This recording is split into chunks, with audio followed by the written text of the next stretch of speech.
desempeñado en cargos de juez en el Tribunal Superior del Estado de Querétaro, hoy magistrada en retiro.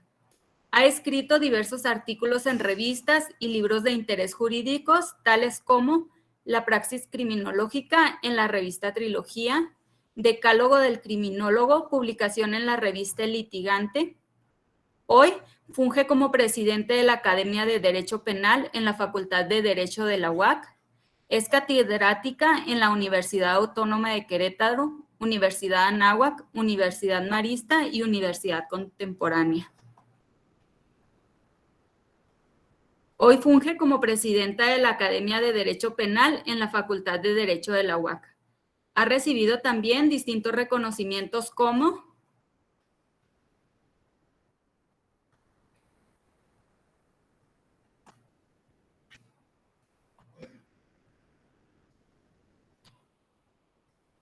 ha recibido reconocimiento como consejero académico de la Universidad Autónoma de Querétaro, reconocimiento por la Asociación de Profesionales del Derecho de Querétaro, Asociación Civil, por la conferencia Comentarios a la Ley de Justicia de Menores. Reconocimiento por la Universidad Anáhuac de Querétaro por el mejor puntaje académico de los docentes de la universidad 2010, 2011 y 2012. Reconocimiento por la participación en el tercer foro de consulta denominado Defensa Penal por la ponencia La Defensoría Pública. Reconocimiento por la impartición en el tercer foro de consulta denominado Impartición de Justicia por la ponencia La Prueba Anticipada. Certificación nacional en materia de adolescentes para ejercer como juzgador en dicha materia. Asimismo, por la Universidad Católica de Chile, Facultad de Derecho en el programa Comparativo de Sistemas Penales Acusatorios, Colombia, Chile, Estados Unidos y México. Por la Universidad Externado de Colombia en el curso de capacitación del Sistema Penal Acusatorio. Por la Universidad Tufts, Escuela Fletcher en Boston en el programa de cambio cultural en la ceremonia de graduación de los miembros del programa comparativo de sistemas penales acusatorios, Colombia, Chile, Estados Unidos y México, en la Suprema Corte de Justicia de la Nación. Por lo que siendo las 7:10 del viernes 26 de noviembre, damos por inaugurada la tercera ponencia, para lo cual cedo la palabra a la doctora Consuelo Rosillo Garfias. Adelante, doctora. Muy buenas noches, muchísimas gracias por la presentación.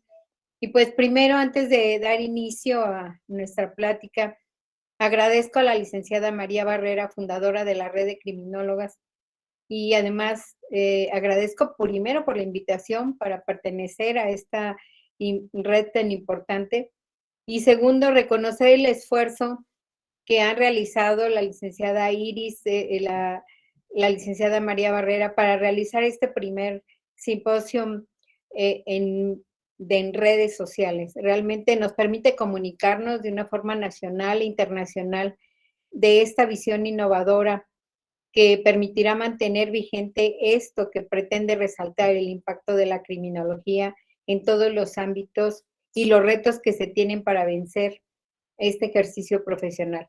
La criminología es y ha sido siempre un tema de discusión, y en el momento histórico en el que lo planteemos, en el momento histórico que hablemos acerca de la criminología, sabemos que siempre va a ser un tema controvertido, un tema para abonar y para crear con respecto a ella. Damos las gracias al auditorio que nos escucha, a los alumnos y a los interesados en el tema. Realmente creo que es una gran oportunidad que esta red de criminólogas nos brinda, y creo que es un alto para hacer una reflexión en esto que está pasando hoy por hoy en la administración de justicia. Quisiera tratar el tema principal para esta noche, que es la intervención de la criminología en el sistema adversarial acusatorio. Y quiero abordar esta intervención porque es algo extraordinariamente complejo y que de pronto lo hemos perdido de vista en toda esta vorágine y en este movimiento que se dio al pronunciarse la reforma en el 18. Efectivamente, esta reforma nos sacó del estado de confort en el que nos encontrábamos todos los abogados, porque pues ya teníamos una forma de hacer, una forma de presentar incluso nuestros pedimentos ante los juzgadores y el juzgador la forma de resolver. Ya teníamos prácticamente un diseño muy ensayado, pero de pronto esa reforma nos vino a mover el tapete y a regresarnos a todos a estudiar nuevamente. Una reforma constitucional importante en el que el cambio fue de fondo, no solamente de palabras, y ese cambio se dio justamente en el artículo 20 constitucional, donde nos vino a definir el proceso penal como oral y acusatorio, a reconocer una serie de principios: publicidad, contradicción, concentración, continuidad, inmediación, etcétera, ¿no? Recordemos que en la materia de criminología, realmente también en el 20 constitucional vimos que para 1993 hubo una reforma en la que se incluyó a las víctimas, y empezamos a buscar cómo atender a las víctimas desde una visión victimológica. Pero bueno, ahora nosotros nos preguntamos, ¿qué tiene que ver la criminología con este cambio y la ruptura de paradigmas en materia penal? Esta ruptura no es solo para los abogados, sino también para la criminología, porque la criminología deberá cambiar su conceptualización para concebirla hoy por hoy en una ciencia de la convivencia. Ya de antaño Jeremías Bentham nos había hablado de que la criminología es la ciencia del amor, porque voltea a ver al individuo en esa mismidad que es él. Y entonces, primero nos dijo, es una ciencia del amor por eso. Pero luego Jiménez de Azúa, ¿qué nos dijo? La criminología va a llegar a tragarse al derecho penal y entonces lo va a hacer suyo. Obviamente que esto a los abogados no nos gustó, ¿verdad? Pero, sin embargo, son los calificativos que ha tenido la criminología en este andar. Por eso les digo, en el momento histórico en el que queramos hablar acerca de la criminología, siempre va a haber puntos de discusión, puntos de debate. Entonces, diríamos, frente a estos cambios, la criminología debe tomar hoy por hoy un concepto bastante fino, retomar la conciencia que le dieron origen a la criminología.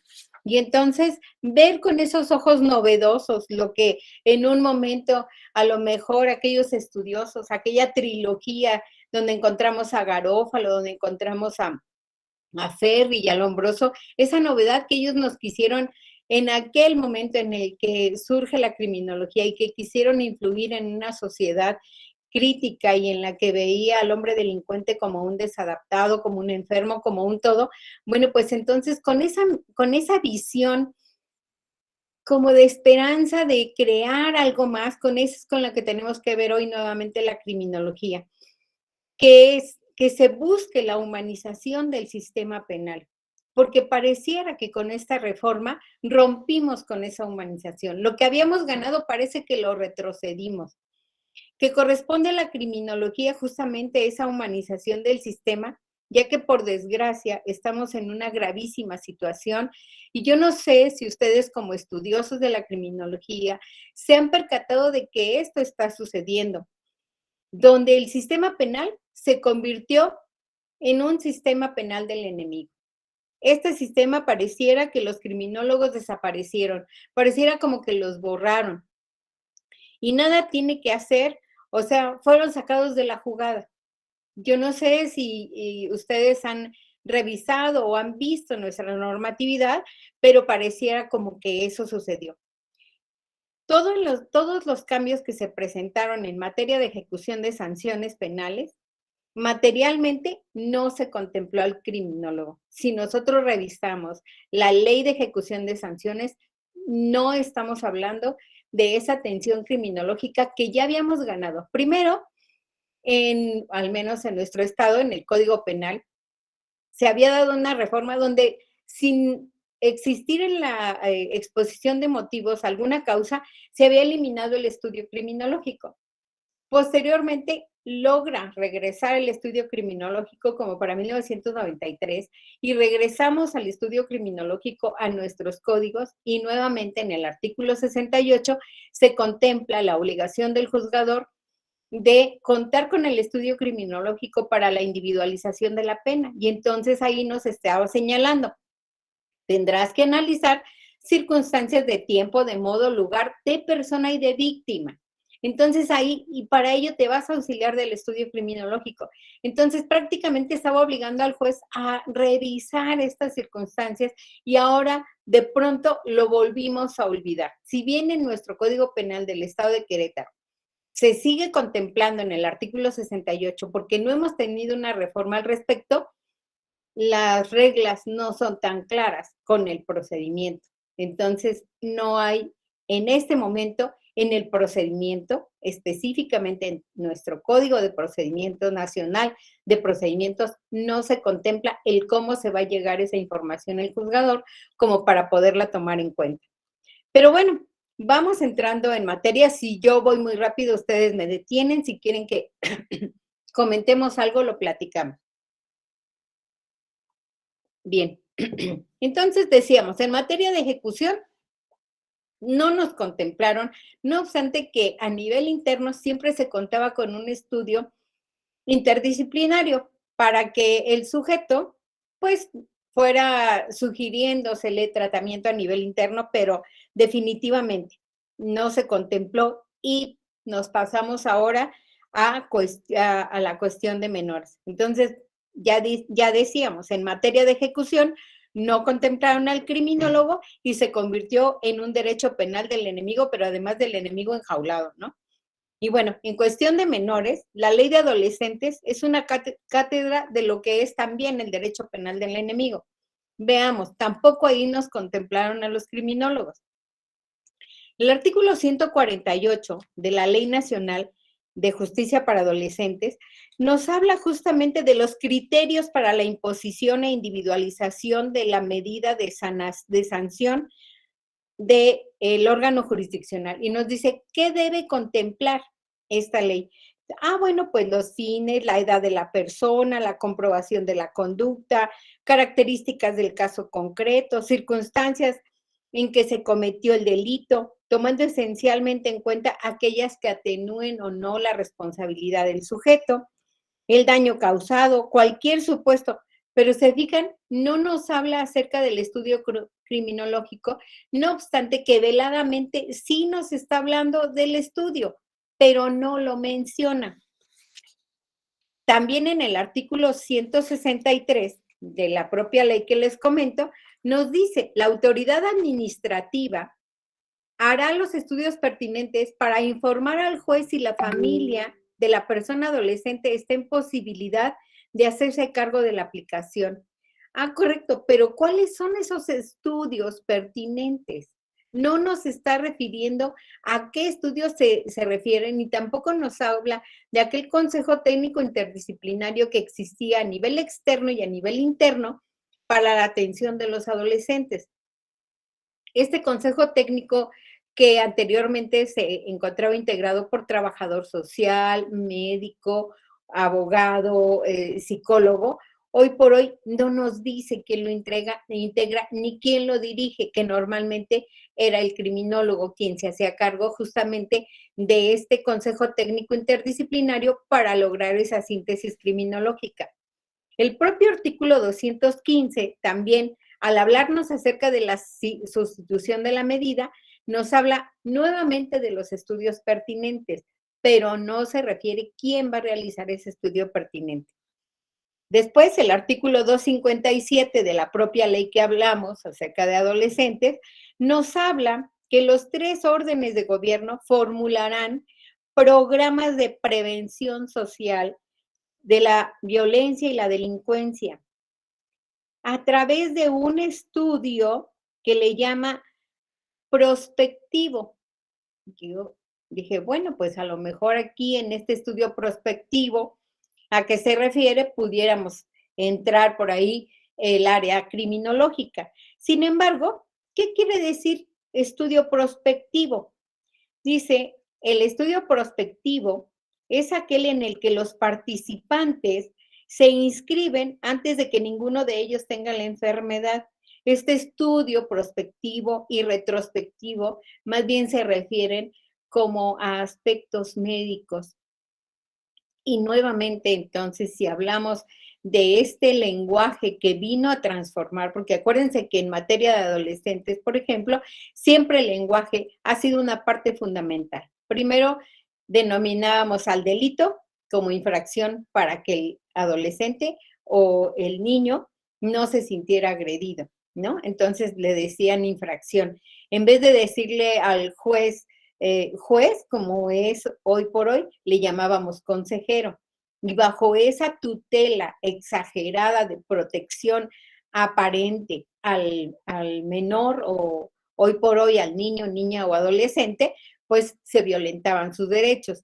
Entonces, hoy buscando nuevamente, y decíamos, o sea, al menor no le vamos a llamar menor porque pareciera discriminatorio, al delito no le vamos a decir delito para que no sea agresivo. Y así entonces utilizábamos lenguajes paliativos para poder atender. Y ahora cuando hablamos acerca de este estudio prospectivo, parece como que estamos en ese retroceso, porque nuevamente lo estamos viendo a la luz como de una enfermedad. Entonces, pero no volvemos otra vez a tomar lo que necesitamos saber con respecto a por qué el área de criminología no fue tomada en consideración. Tal pareciera como que no hubo una asesoría adecuada en la construcción de la norma. Lo anterior seguramente obedece a una ignorancia brutal de lo que es la criminología y de lo que son las ideas básicas como teorías de niveles de interpretación. No podemos obligar ciertamente a un legislador a que sea experto en criminología. Claro que no, nosotros no le podemos decir, no, bueno, es que vamos a elegir un diputado, un senador, pero que tenga estudios en materia de criminología para que cuando se haga la norma, realmente, no, claro que no lo podemos hacer así. Pero lo que sí pueden hacer quienes están en esas funciones tan importantes es contar con los asesores adecuados para que les ilustren al respecto, ¿sí? Debería por lo menos estar rodeado de expertos en las diferentes áreas del conocimiento. Tenemos que detenernos un segundo en lo que son algunos de nuestros puntos básicos, principalmente en las teorías de niveles de interpretación. Y pues nosotros definitivamente yo siempre he sostenido que el lenguaje es constructor, que el lenguaje realmente va construyendo y nosotros le vamos dando forma a lo que nosotros vamos creando desde el punto de vista de las ciencias sociales. Y así en estos niveles de interpretación. Muchos de los grandes problemas y de las grandes equivocaciones en criminología son consecuencia de no entender los niveles de interpretación. Pues si se desconoce la teoría de estos niveles de interpretación, sería imposible entender qué es lo que está sucediendo en este nuevo proceso. Vamos a plantearnos. Todos tenemos un nivel general al que llamamos criminalidad. Bueno, esta es la criminalidad. Este es un nivel general. En ese nivel, la metodología básica es la estadística. Y entonces, como es en esta metodología básica, nosotros decimos, bueno, ¿cuántos? Y para eso pues tenemos al INEGI que nos va a decir cuántos delitos contra las mujeres, cuántos delitos contra los niños, etcétera. Este es un nivel general que nos da un conocimiento acerca de la criminalidad. Si nos equivocamos nosotros de nivel de interpretación, nos vamos a equivocar en el método. Si nos equivocamos de método, nos equivocamos en todo. Lo primero que tenemos que pensar es qué nivel de interpretación estamos trabajando. Si lo que quiero es ver cifras reales, cifras negras, la tendencia, el ritmo de la criminalidad, lo que quiero ver son las consecuencias criminógenas, entonces estoy trabajando a nivel general. Entonces solamente estoy analizando resultados que se van a medir por la numeralia. Pero si estoy trabajando a nivel conductual, lo estoy haciendo sobre un caso concreto en general, sobre una conducta, sobre un crimen, en el cual hay que entender el cómo, el cuándo, el dónde, y está fijado en tiempo y en espacio. Aquí nos estamos topando frente a un fenómeno irrepetible, por más que se repita, porque nunca hay dos homicidios iguales, aunque los haya cometido el mismo sujeto. Siempre tenemos una variación. Estamos aquí en el bloque de tiempo y en el de espacio. Tanto la metodología que nos puede ayudar en este nivel puede ser la criminalística, para que nos ayude a decir qué se utilizó, cómo se utilizó. Tampoco es la única, pero es la criminalística que nos puede ayudar a entender este rubro. En el tercer nivel tenemos al individuo, a ese sujeto, al criminal, igual, único, exclusivo, irrepetible, y cada criminal, por darle una denominación, es diferente. Aquí la metodología básicamente es la clínica, porque vamos a trabajar directamente con el sujeto. Por eso es importante saber en qué nivel estamos trabajando y no mezclar los niveles. Un nivel no explica a los demás. El nivel general no explica el caso concreto, porque podemos tener en el nivel general ciertos perfiles. Por ejemplo, tenemos perfiles muy claros, pero poco claros. Nos explican el caso completo, nos ayudan, pero no necesariamente nos definen toda la problemática. Una conducta no explica completamente al sujeto. O sea, podemos decir, un sujeto, por ejemplo, llevó a cabo un homicidio. Cuando nosotros encontramos el cuerpo, lo encontramos desmembrado, pedazos tirados en un lado, pedazos tirados en otro. Eso nos está explicando un sujeto y nosotros podríamos pensar, no, pues es que es un perverso. Mira nada más cómo dejó los pedazos aquí, los pedazos allá, ¿no? Y entonces podemos pensar que es un monstruo prácticamente por las circunstancias en que estamos encontrando y que la criminalística nos está señalando es que encontramos un cuerpo aquí, encontramos uno allá, fue cercenado con una sierra, fue, etcétera, ¿no? Y entonces, cuando vemos ese escenario, pareciera como si estuviéramos hablando de una persona que es realmente perversa, ¿no? Sin embargo, al analizar el hecho, cuando la síntesis criminológica ya nos dice, bueno, este sujeto es un padre de familia, que llevó a cabo una conducta porque fue presionado de tal manera por su esposa que le tomó en un momento de irritación que la empujó. Y la señora se pegó con un objeto que se encontraba cercano a ella y murió. Le dio tanto pánico al sujeto que lo cortó en pedazos y no supo qué hacer para deshacerse del cuerpo y lo tiró. Y lo tiró en diferentes lugares para que no pudieran encontrarlo. Entonces, ya tenemos un escenario totalmente diferente al que nos había planteado primeramente el criminalista, porque el criminalista nos dio datos duros de qué fue lo que encontró.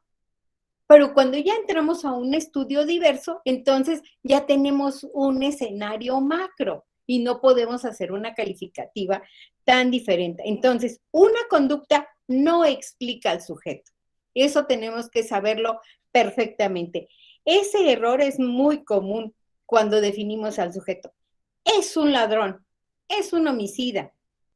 No, en esa definición hay una mezcla de niveles de interpretación. Por eso no podemos hacer una interpretación solamente jurídica, no podemos hacer una interpretación solamente criminológica, ni una interpretación solamente criminalística. En ese error caen generalmente los juristas, porque no estudian los niveles.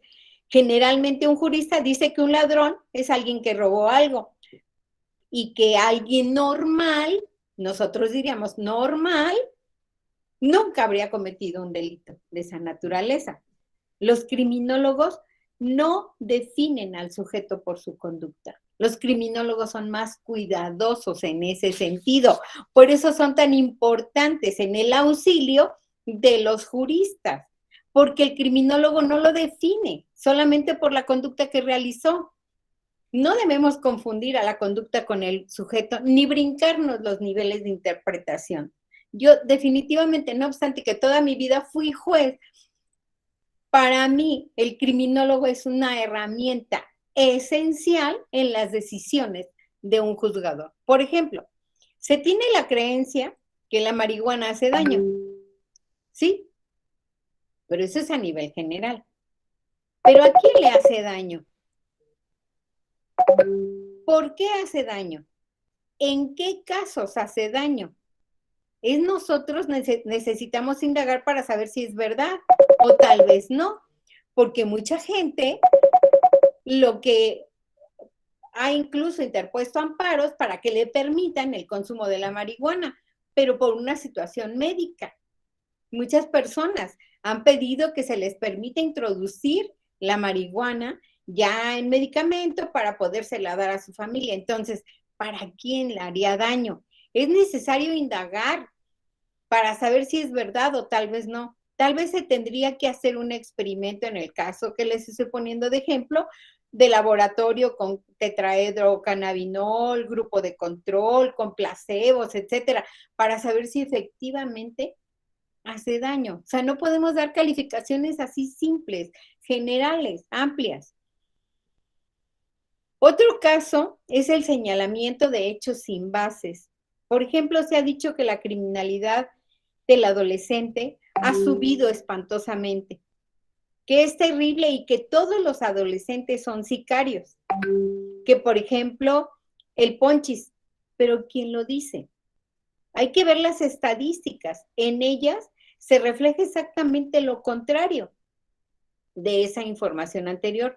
Por eso es importante no brincarnos los niveles, ya que ese es el punto de partida. De ahí depende la metodología. Claro que podemos hacer una plática de café y señalar, no, es que hoy la juventud está perdida. Todos los adolescentes son así, pero entonces nos estamos saltando los niveles de interpretación, los niveles de estudio, la metodología para llegar a conclusiones que pueden llegar a ser temerarias, ¿no? Es así que si nosotros, por ejemplo, usamos la teoría de los conjuntos, mezclando las matemáticas con nosotros, apreciaremos intersecciones. Una es donde unimos todos los crímenes, los medimos y empezamos a ver la estadística. En la otra, juntamos las características individuales, sacamos características generales y ahí encontramos perfiles. Ah, bueno, lo que ustedes ven en CIS, ¿no? Entonces dicen, bueno, vamos a hacer el perfil.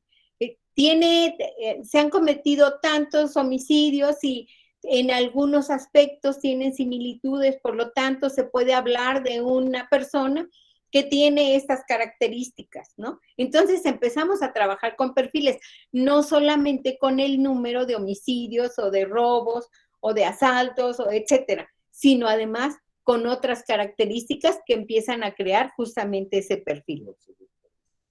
Es ahí donde nace el perfil. Es indispensable no confundir jamás los niveles, porque a quien estamos analizando es a un sujeto, es un ser humano.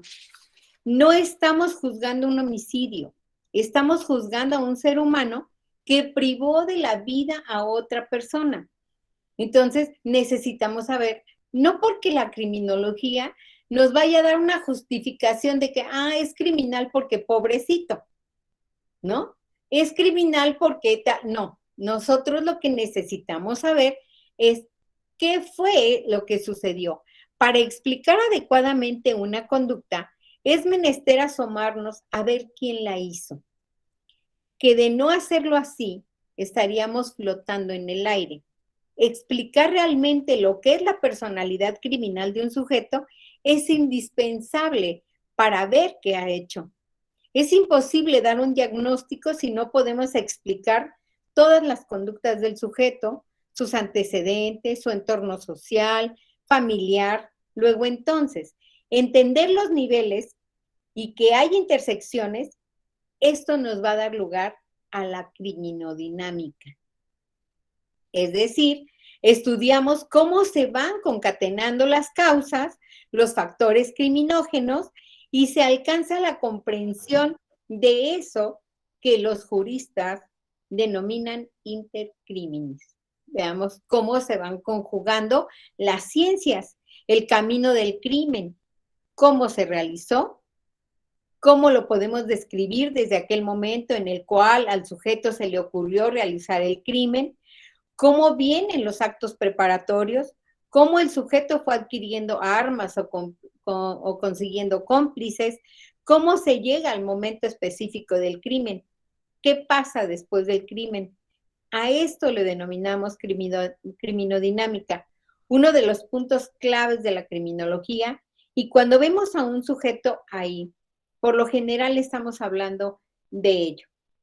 ¿Cuáles son esos factores internos y externos que lo llevaron a cometer la conducta ilícita? Ahí es cuando entramos a ese estudio clínico. Analizar al sujeto desde antes de que naciera. Empezamos desde la genética, el embarazo, el parto, la infancia. A eso le denominamos justamente la criminogénesis. Cuando logramos todos esos conocimientos y cuando hacemos interdisciplina, podemos hablar realmente de lo que es la criminología. Pero eso no es nada fácil. En la criminología general es donde podemos hablar de la teoría criminológica, porque una teoría criminológica se alimenta de todos los niveles de interpretación y aunque no los confundimos, sí los alimentamos. El criminólogo general es fundamental porque nos puede hacer la síntesis final y teoría. Sin embargo, creo que en este sistema de justicia penal en el que estamos incursionando, que si bien es cierto es desde el 2018, que ya tenemos un buen rato con él, que varios estados de la República arrancaron en muy buen tiempo y todo, no obstante ello, yo les preguntaría, ¿saben ustedes si algún juez de oralidad pide el estudio criminológico para su decisión? ¿Estamos cumpliendo con ese requisito? Si lo olvidamos en materia de ejecución, si lo olvidamos en materia de adolescentes, si lo olvidamos hoy por hoy en el proceso, ¿qué es lo que está fallando? ¿Qué es lo que está haciendo el criminólogo hoy por hoy para hacerse notar? Y hemos logrado espacios muy importantes, tanto en instituciones, porque pues tengo la fortuna de tener algunos alumnos que están trabajando en ello, pero sin embargo, ¿qué estamos haciendo para que la norma se actualice en este rubro? Nosotros nos vamos a dar cuenta que en muchas de las discusiones criminológicas, pues parecieran anquilosadas, bizantinas, y que muchos problemas que plantean parecieran ser solamente pseudoproblemas. Por ejemplo, la discusión entre la criminología crítica y la criminología clínica. Y realmente no tenemos discusión ahí. La criminología crítica trabaja en el nivel general y ese nivel nos explica el particular. En cambio, la criminología clínica trabaja el nivel individual. Existe una teoría general del etiquetamiento en criminología, ¿se acuerdan? Del sujeto que le colgamos una etiqueta y le decimos quién es precisamente por la conducta. Y la etiqueta más grave que se le ha puesto al ser humano es la del delincuente. Porque el delincuente no es el que cometió un delito. El delincuente es el que obtuvo una sentencia condenatoria, independientemente de que sea responsable o no, pero ya tiene una sentencia condenatoria. Cuando obtuvo la sentencia es justamente en el momento que adquiere la etiqueta, pero eso no nos explica en los casos particulares. Por eso no existe en este calificativo que se le pudiera dar como por parte del juzgador o por parte de la ciudadanía en general, pues una calificación de la altura de la que podría darle un criminólogo.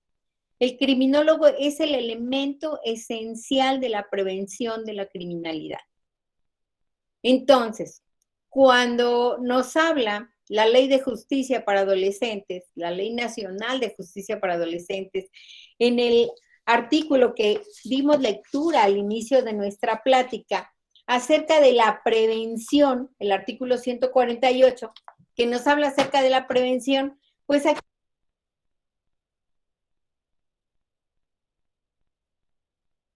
a quien deberíamos tener como asesor, pues es a un criminólogo, porque nosotros necesitamos prevenir la conducta ilícita. El abogado le importa la conducta ilícita una vez que ha sucedido, una vez que se ha cristalizado, una vez que se ha violentado el derecho del otro. Pero al criminólogo le interesa esta conducta antes de que suceda.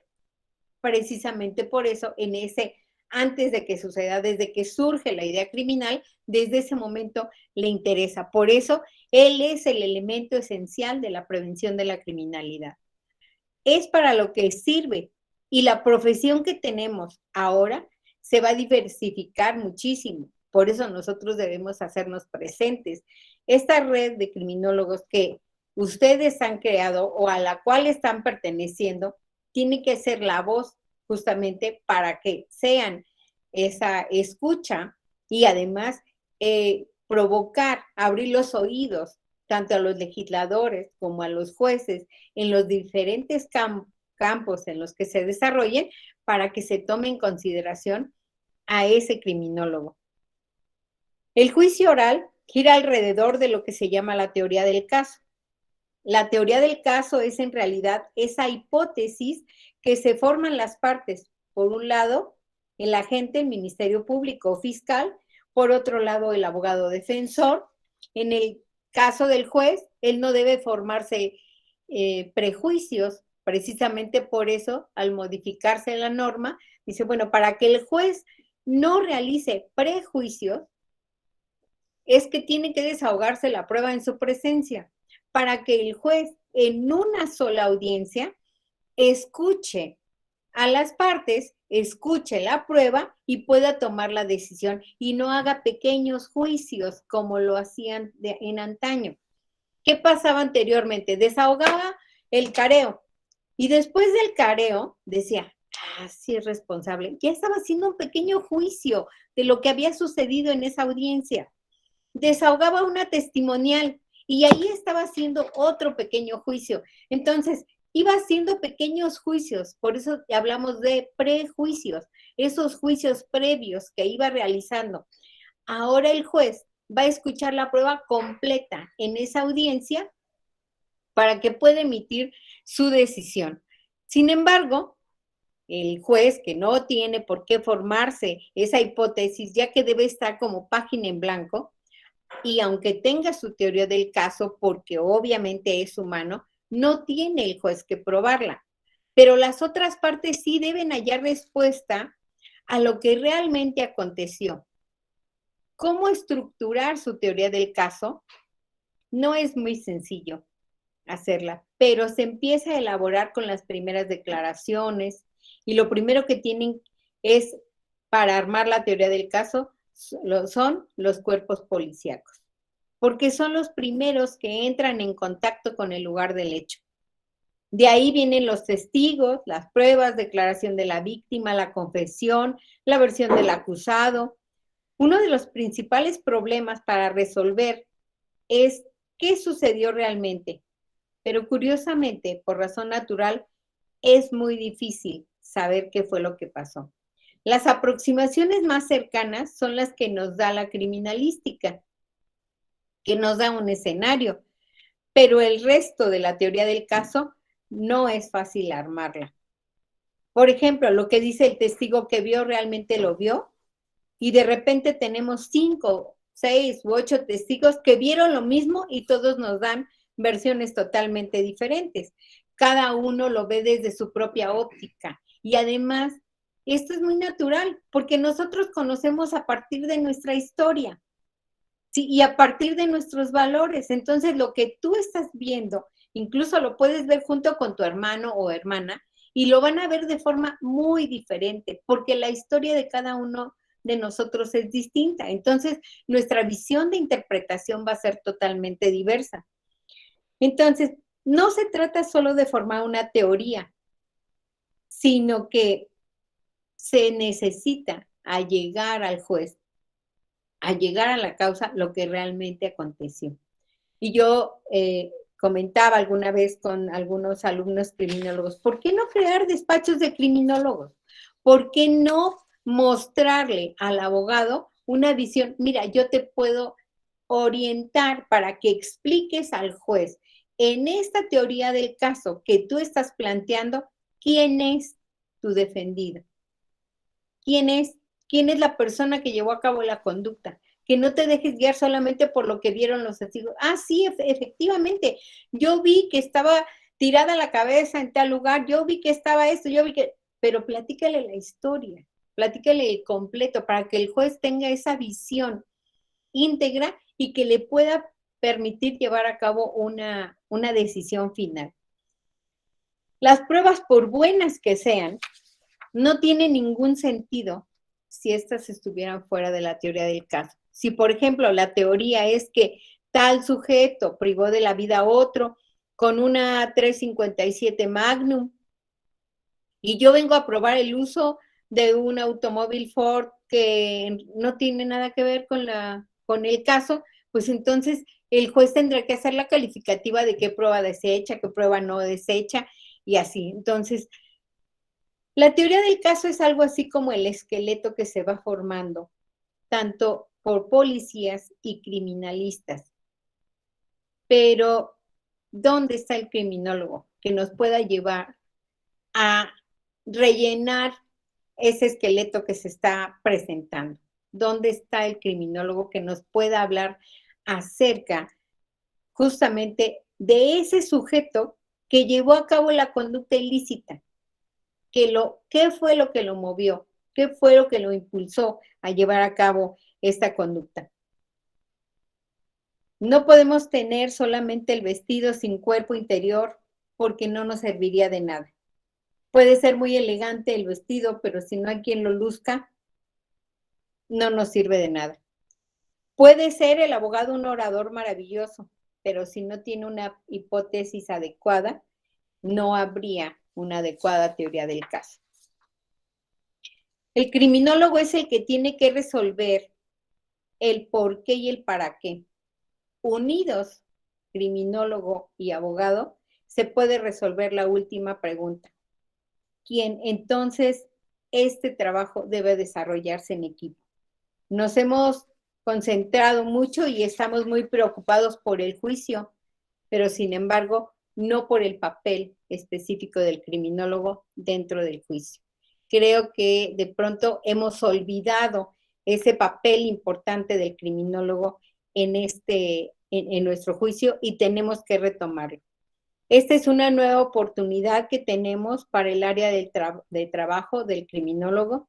Debemos estar atentos a qué es lo que vamos a realizar. Debemos alzar la voz porque creo, bueno, yo soy una convencida de la criminología, entonces, y si bien es cierto, yo desde los inicios de la creación de la licenciatura en criminología, fui docente en esta área y a veces mis alumnos se desanimaban y decían, doctora, ¿qué nos sabremos de cambiar a derecho? ¿Qué no le vemos futuro? Algunos maestros nos desaniman. No, yo creo que no, yo creo que justamente es el complemento perfecto para el jurista. Creo que no puede hacerse un adecuado trabajo por parte del jurista si no va acompañado del criminólogo. Entonces, pues, para mí es importante, yo creo que en mi ejercicio profesional era indispensable revisar. Para mí, al momento de llevar a cabo la individualización de la sanción, siempre me remitía al estudio criminológico y el estudio criminológico en esa síntesis me daba la historia del sujeto, me daba el hacer de ese sujeto y creo que no podemos dejarlo pasar de lado y el espacio que ganamos como en el desarrollo profesional de esta área tan importante, debemos rescatarla y ver que se vuelva a incluir en nuestros juicios porque de pronto como que lo han olvidado porque realmente la transformación del sistema de justicia fue mucho, y de pronto por ahí pudo haberse perdido, aunque siguen trabajando los criminólogos, siguen estando más que presentes en ese hacer, pero creo que debemos todavía hacer más fuerte la voz de la criminología. Y bueno, estoy a sus órdenes si tienen alguna pregunta para no abusar de su tiempo. Gracias. Muchas gracias, doctora, por su participación, por las ideas que en esta noche comparte con nosotros y sobre todo por su experiencia. Abrimos una sesión de preguntas y respuestas o comentarios. Si alguien desea hacer uso de la palabra, por favor de levantar su mano.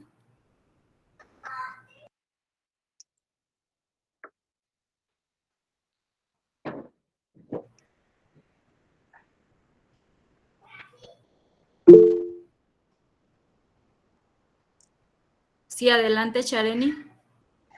Hola, ¿qué tal? Buenas noches. Bueno, me presento, mi nombre es Shareni Hernández y yo vengo del Instituto Rosario Castellanos. Algo que me llamó mucho la atención que menciona la licenciada es que el derecho y la criminología van totalmente de la mano. Afortunadamente, la carrera que estoy llevando actualmente lleva ambas materias, tanto derecho como criminología. Y de verdad que, bueno, al menos en este instituto tenemos la fortuna de que nos avientan al mundo así, ¿no? Al ruedo, literal. Es mucha teoría pero creo que es mayor la cantidad de la práctica. Nos hacen mirar cómo se ve la criminología desde el momento en donde estamos, empezando desde nuestras calles.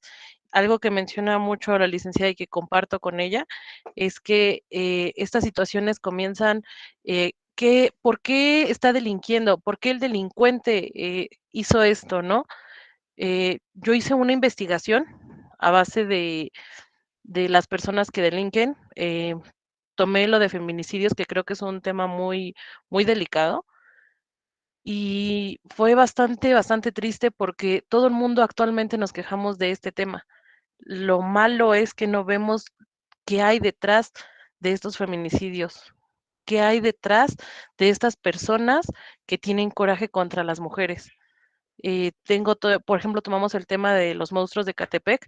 Ambos mataban mujeres por el coraje que le tenían a sus madres. Eh, es bastante triste. Considero que sí, va muy, muy de la mano. Se tienen que abordar ambas cosas y si es posible un conjunto de ambas carreras, yo pienso que nos abriría mucho el panorama para poder llevar mejor los casos de los delitos y antes de que esto pase, bueno, al menos en un trabajo que yo presenté, hacer propuestas para que esto, pues obviamente deje de pasar, ¿no? De nada sirve que los criminólogos digamos qué, qué podemos hacer para mejorar a estos o que ya no delincan estos delincuentes. No, tenemos que ver qué hacemos para que no se conviertan en delincuentes, evitarlo totalmente. Eso es todo, muchas gracias. Efectivamente, Sareni, lo que necesitamos hacer es la prevención. Si nosotros estamos hablando de que hay violencia contra las mujeres, ¿qué es lo que la genera? Y eso lo tiene que estudiar justamente el criminólogo. ¿Qué está generando para crear políticas públicas de prevención? Y no atenderlo hasta que tenemos la problemática en ese momento. Dices tú, cuando yo hice mi trabajo de investigación con respecto a la violencia contra las mujeres, descubrimos que había detrás mucho enojo con respecto a cómo habían sido sus madres con ellos, cómo es. Claro que sí, todos, como mencionábamos hace un rato, todos tenemos una historia y la superamos de diferente manera, sí ha sido una historia trágica. Algunos la habrán de superar siendo violentos o no la superan, porque la violencia genera violencia y a lo mejor el llevar a cabo una conducta de esta naturaleza los hace sentirse más miserables. ¿Sí? Y entonces viene un comportamiento como un círculo vicioso ¿no? En el que en el momento se sienten bien, después se sienten mal y entonces empieza ese círculo que necesitamos mejorar. Pero ¿quién puede verlo con esa macrovisión? No tratamos de que, porque algunos dicen, no, es que el criminólogo lo que quiere es justificar las conductas ilícitas y que no se sancione. No, el criminólogo no pretende justificar la conducta, quiere explicar la conducta. El criminólogo me dice, él cometió la conducta por esto, porque tenía esto. No quiere decir que en esa expresión del por qué la cometió venga a traernos el criminólogo una justificación de la conducta, más bien nos trae una explicación de la conducta. Pero en esa explicación de la conducta también puede venir la prevención. Por eso decimos que hoy por hoy el criminólogo tiene que ser más artista. Sí, lo que yo les mencionaba hace un momento al inicio de nuestra plática, como más fino, con una presencia muy fina, muy sutil, para que llegue. A veces los abogados somos un poco soberbios o muy soberbios y no nos permitimos esa opinión crítica del criminólogo. Por eso el criminólogo tiene que ser sutil en su planteamiento. ¿Qué te ofrezco? ¿Cómo ofrezco este trabajo para ti? Yo decía, es más, por ejemplo, el criminólogo puede ser un excelente mediador, eh, precisamente para sanar tanto a la víctima como a la persona que se encuentra acusada del delito, porque entiende la cosmovisión de los dos, tanto de la víctima como del delincuente. En esta comprensión puede obviamente llegar a la mediación en los asuntos que se pueda llegar a mediar.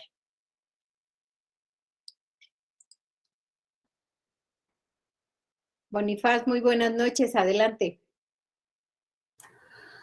Hola, doctora magistrado, buenas noches. Primero, felicidades y en segundo lugar, pues levantar aquí a todos los criminólogos eh, a favor de nosotros, los abogados, pues una voz de auxilio, sobre todo en guiarnos, en explicarnos. Muchos de nosotros ni siquiera sabemos qué es la criminología o para qué sirve. A veces vamos a defender delitos y a decirle a un juez, no, mi defendido no tuvo esta intención, etcétera, no la ha acreditado. A veces buscamos psicólogos, buscamos peritos, pero a veces no recurrimos a la persona adecuada, ¿no? Necesitamos alguien que nos explique, que nos ayude a plantearle al juez una defensa adecuada en esos términos, ¿no? Decirle, señor juez, aquí no hay dolo por tal circunstancia, aquí está el estudio criminológico y aquí está el perito, o no hay esta intención que es parte del tipo penal, ¿no? Por lo tanto hay atipicidad, etcétera. Creo que es, como usted bien lo mencionó, pues es esencial, supongo que en la mayoría de los casos. Entonces, sí, buscar la manera de ustedes, los criminólogos, de quitarnos esa venda a los juristas o a los abogados y no sé, de hacer un manual, un diplomado o algo, de decir, para esto servimos, ¿no? Para esto servimos y es esencial, ¿no? Muchas gracias. Muchas gracias, Bonifaz. Creo que tiene razón. Muchas veces ignoramos el hacer del criminólogo y es importante, pues, expresar a qué se dedica, qué hace, por qué es esencial en la decisión final, ¿no? Y en la prevención del delito. Por eso decíamos hace un rato, sobre todo en la prevención, que es sumamente indispensable. Si damos el uso de la palabra a Andrea. Gracias, buenas noches. A mí se me hizo muy interesante el comentario de la primera compañera que hizo el favor de aportar acerca en este caso retomó los feminicidios. Yo creo que la mayoría de los delitos se cometen por una cuestión, claro, por algún antecedente criminológico, por alguna razón que ella comentaba, el resentimiento que le tenían a sus madres, pero también creo que es algo muy cultural y creo que la prevención del delito, al menos en México, no ha tenido mucho éxito porque comenta la doctora que ha aumentado el índice de delitos en adolescentes, a pesar de que se les da un trato más sutil o diferente, pero bueno, mi pregunta va más dirigida a si la prevención del delito no está funcionando, ¿de qué otra manera? Y lo retomamos en clase con el doctor Humberto, se puede, digamos, mm, mm, no sé bien cómo explicarlo, prevenir y sobre todo que una vez cometido el delito o alguien que ya fue juzgado no vuelva a reincidir. Si tampoco el sistema penitenciario y la reinserción social está teniendo éxito. Leía por ahí que, sobre todo en adolescentes, no ha funcionado y que muchas veces la etiqueta genera estigmas en las personas y lo que los orilla a que vuelvan a cometer otro delito, porque ya no les dan trabajo, porque robaron, o que no confían en ellos porque violaron a alguien. O bueno, a eso va dirigida mi pregunta, doctora. Gracias. Muchas gracias, Andrea. Sí, realmente creo que las políticas de prevención y políticas públicas de prevención del delito no han sido las efectivas. Creo que no hemos dedicado adecuadamente el tiempo para ello y que por otro lado también la criminología no solamente analiza antes de la comisión del delito, también posterior a la comisión del delito, la criminología también es un auxiliar importante. Entonces, el trabajo postpenitenciario tampoco se está llevando a cabo. Entonces, realmente creo que no, así como no invertimos lo suficiente en educación, tampoco invertimos lo suficiente en prevención.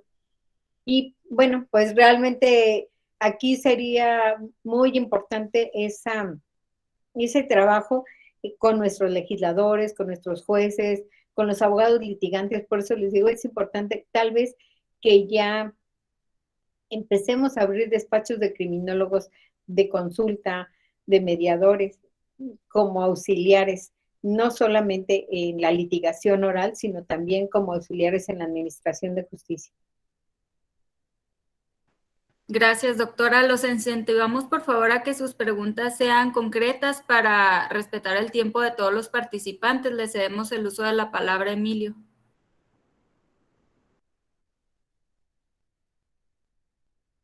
Buenas noches.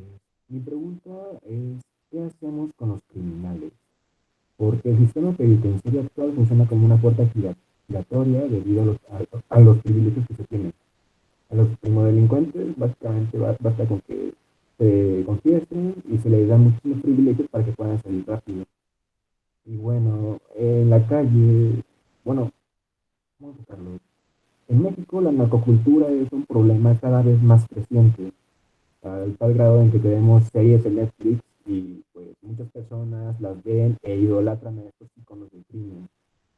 Y creo que la sociedad, el sistema jurídico actual, el sistema penitenciario necesita un castigo ejemplar. ¿Por qué? Porque cada vez es más fácil cometer un crimen siendo chavo, que salgas rápido, y ahora en la calle vas a ser visto como el malo, como el fuerte, como el rudo, no te metas con él.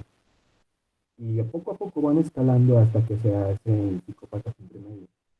Entonces, miren, yo no estoy a favor de la pena de muerte, pero realmente quizás se necesita un castigo ejemplar más severo para que se mitiguen estas conductas. Gracias. Sí, Emilio, una de las corrientes con respecto a la prevención del delito siempre ha sido el incremento de las penas. Sin embargo, también sabemos que el incremento de las penas no fue la solución adecuada cuando teníamos esta pues vorágine en el incremento. De hecho, cuando surge esta reforma en materia penal, se pensó que solamente algunos delitos deberían considerarse como graves. Sin embargo, se reformó el 19 constitucional y se hizo una lista enorme de los delitos que debían considerarse como graves y que no accederían a beneficios y que además debería contarse con prisión preventiva oficiosa, independientemente en ese análisis. Y le da al juez de control la posibilidad de calificar, no obstante que no se encuentre dentro del 19 constitucional el delito considerado como grave, le da la posibilidad de calificar y decir, esa conducta sí amerita prisión preventiva oficiosa. Sin embargo, también tenemos la otra problemática que tú acabas de mencionar, esa puerta giratoria, en el que en la implementación del sistema, muchos jueces y muchos policías, porque fueron los primeros respondientes, preferían dejarlos en libertad porque no sabían qué trámite seguía, cómo le voy a hacer. Y entonces el temor a este sistema y el no hacerlo adecuadamente provocó que dejaran a muchos delincuentes en libertad. Entonces, es justamente ahí donde tenemos que ir ajustando este sistema de justicia, llevarlo adecuadamente y buscar las posibilidades. Creo que ya el Código Penal de por sí es un medio de prevención al momento de señalar las penas. Si no señalara penas, pues sería solamente un catálogo de malas conductas. Sin embargo, creo que sí hace falta mayor difusión y por eso cuando vemos en los medios de comunicación, le impuso una pena de tanto, llevó a cabo tanto, son métodos de prevención del delito, pero no hemos logrado reducir la tasa de la comisión de conductas ilícitas y también es cierto que ven a los delincuentes, sobre todo hoy por hoy, a los delincuentes del narcotráfico, que los ven como héroes, porque traen carros preciosos, muchachas muy guapas, traen ropas de marca, etcétera, y entonces, pues al joven, al chavo, pues le atrae todo eso, y además hay programas de televisión que también como que van potencializando esas conductas y pareciera como que son hoy por hoy los héroes. Sin embargo, corresponde a los jefes de familia, padre y madre, ubicar a los jóvenes en ese sentido y pues también dirigir desde el hogar, ¿no? Y creo que de pronto por ahí nos está fallando algo en el hogar porque tampoco corregimos adecuadamente en las familias, pero bueno, pues ahí son las políticas precisamente criminológicas las que pueden dar ciertas soluciones en la sociedad, no solamente de casos en particular, sino de la sociedad en general. Pueden hacer un diagnóstico los criminólogos y pueden auxiliarnos a ver desde un punto de vista más amplio, más universal, el cómo poder atender estas deficiencias dentro de nuestra sociedad. Gracias, doctora. Para finalizar esta ronda de preguntas, le cedemos la palabra a Ramón Antonio. Sí, buenas noches. Magistrada, en su disertación mencionaba sobre la criminología clínica. Mi pregunta es, ¿usted qué, más bien, cómo considera el aporte de la criminología clínica ante el armado o la estructuración de una teoría del caso? La criminología clínica nos va a hablar acerca de las entrañas justamente del sujeto que ha cometido la conducta ilícita. Nos va a platicar exactamente quién es ese sujeto.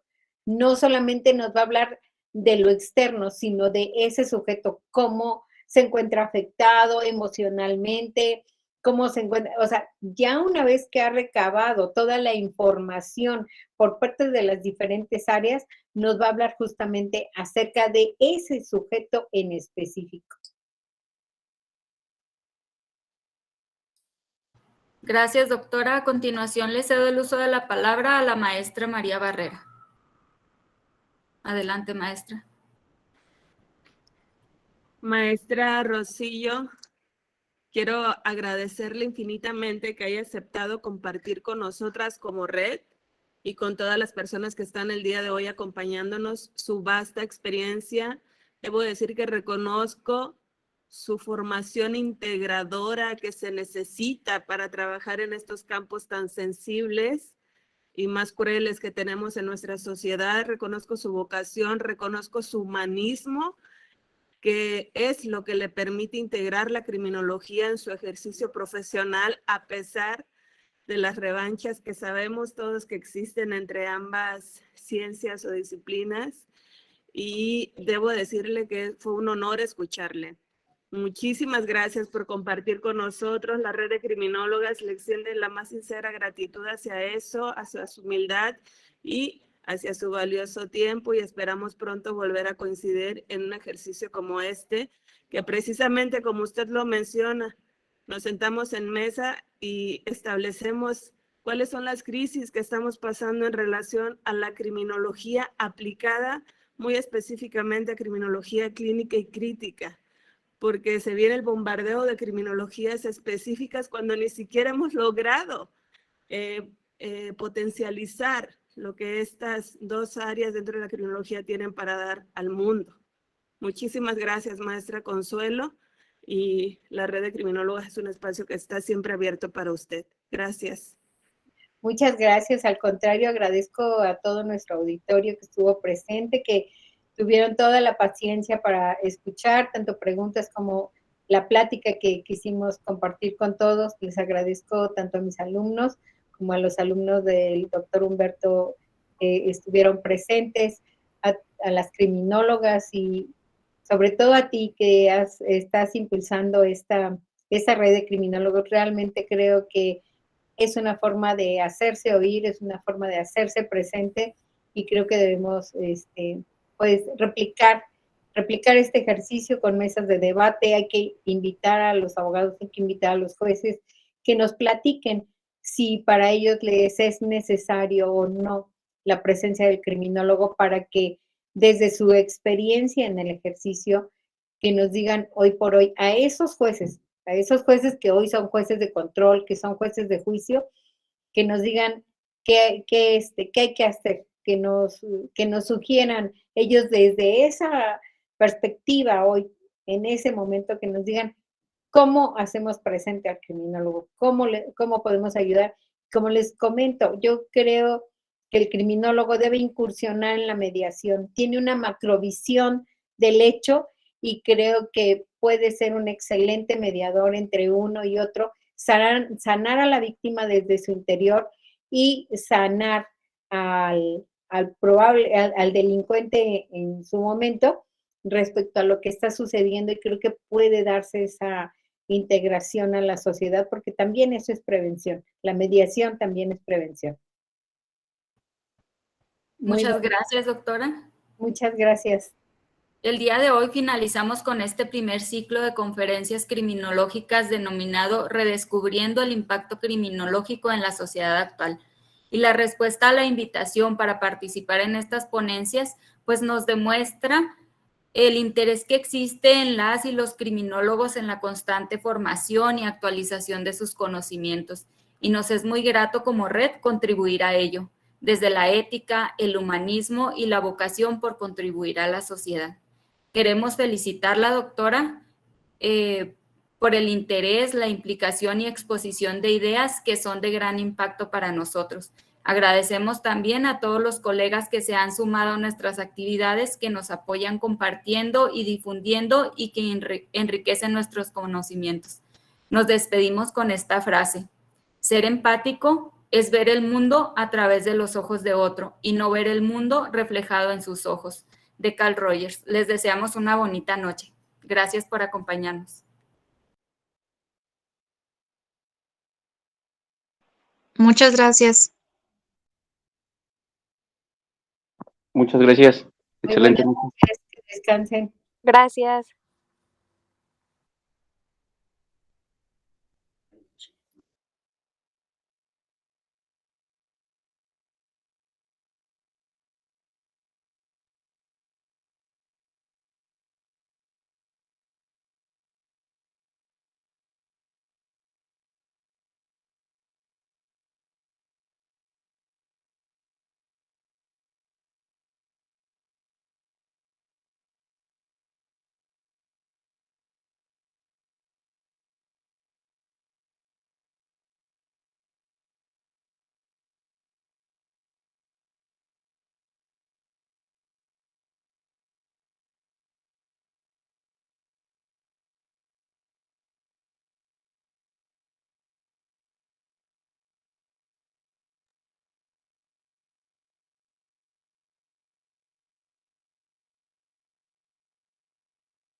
Buenas noches, Iris.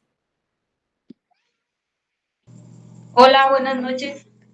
Ya salió Jimena, creo también, ¿verdad? Sí, creo que sí. No sabemos qué pasó con Karen, pero bueno. Muchas gracias, estuviste muy bien. Te felicito. Gracias, María. Fíjate, ¿sí viste la diferencia de ponencias entre ella y Claudia? Sí, fue muy jurídica, Muy pero jurídica, pues sí, de gran impacto catedrática. también. Sí, Sí, sí, es muy bueno porque precisamente esto es lo que nos nutre, ¿no? Todas estas visiones. sí, claro. Sí, pues de hecho nos hace ver cómo nos ven desde su punto de vista los juristas, los abogados. En este caso siento más desde el punto de vista de ella como juez, pero igual siento que los abogados comparten esa idea también. Totalmente. Y sabes que alienta a saber, a creer, ¿no? Que el campo jurídico no está perdido para nosotros, que es un campo importantísimo para la criminología, porque estando nosotros inmiscuidos ahí es que podemos trabajar todo esto, hacer el tema de las mediaciones, el tema de las prevenciones, el tema, pero estando desde dentro de ese lugar en donde ya se gesta todo, es todo un tema. Sí, claro. Y, Es muy y interesante lo que comentaba en cuanto a los despachos criminológicos, que de verdad, al menos aquí en Chihuahua, yo no conozco que haya más de, yo creo que 2 despachos criminológicos que ofrecen, y esto no es tanto asesoría tipo en juicio, sino es más ofrecen tipo investigaciones y otro tipo de cosas. Fíjate que yo lo quise llevar a cabo, por ahí hay algunas publicaciones en mi página, hace poco Ajá. más de 2 años cuando empecé a trabajar en temas civiles, sí emitiendo informes criminológicos ante juez, pero bueno, lo hice un par de veces con abogados muy cercanos, y quise empezar como un buffet criminológico, pero después ya me ocupé de otras actividades y ya no le puse mucha atención, y ya solo como que daba asesoría u orientación a ciertos abogados con los que me relacionaba y abogadas, naturalmente. Pero sí es un campo que necesita picar piedra, ¿no? Como dice Pepe. Es un campo que sí se necesita mucho, pero que hay mucho desconocimiento, y yo creo que le vamos a tomar la palabra a la maestra en donde dice, usen la red para alzar la voz y decir para qué es bueno el criminólogo dentro de la investigación criminal y dentro de la ejecución penal. Es bien importante. Sí, la verdad es que sí me parece demasiado importante porque realmente nosotros mismos como criminólogos y mucho menos los que van saliendo y egresando de las carreras, pues nos vemos como tal, ¿no? Coadyuvando en juicios orales con un abogado, con un magistrado, un juez, o sea, no se visualiza de esa forma. Yo creo que sería muy buen campo de acción.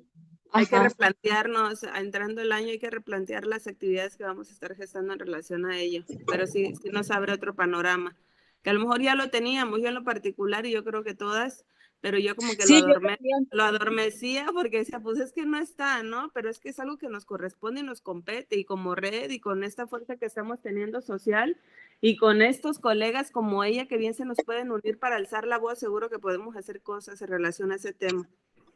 Claro, y yo siento que muchas veces también es como que la propia, no sé cómo decirlo, el propio rechazo de los abogados nos hacen a veces como perder ese rumbo, ¿no? De decir, bueno, pues, o sea, nos rechazan porque por algún recelo profesional y ya caemos en no